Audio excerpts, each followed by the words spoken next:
স্বৰচিত এটি কবিতা পাঠ কৰিবলৈ লৈছোঁ। কবিতাটিৰ শিৰোনাম কেনে লাগিছে জীয়াই থাকি। যদি সোধা কেনে লাগিছে বাৰু জীয়াই থাকি, মই কম ভালেই লাগিছে।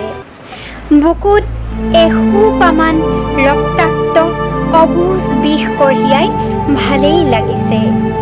ওপৰৰ আৱৰণ মোৰ সেন্দুৰীয়া এটি হাঁহিৰে আঁকিছোঁ প্ৰতিপল।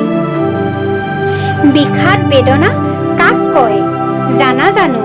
যদি নাজানা নাকান্দিবা, মোক চাবাচোন হেঁপাহ পলুৱাই। কি দেখিছা চোৱা মোৰ সৰ্ব শৰীৰ, মুখমণ্ডলৰ অৱয়ব, সুসজ্জিত মন প্ৰাণ আৰু সেই যে বিষাদবোৰ ধুই দিওঁ প্ৰতিদিন এটি মিছা মিঠা হাঁহিৰে। মই মেকআপ কৰোঁ সৌন্দৰ্যতাৰ বাবেই নহয় কেৱল।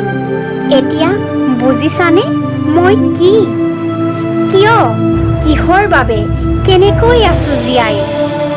এয়াইতো মই, এয়াই মোৰ জীৱন।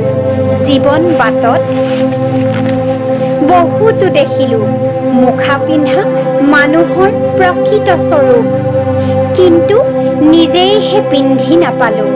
এই মোৰ জীৱনৰ গাথা, এই মোৰ জীৱন। নমস্কাৰ।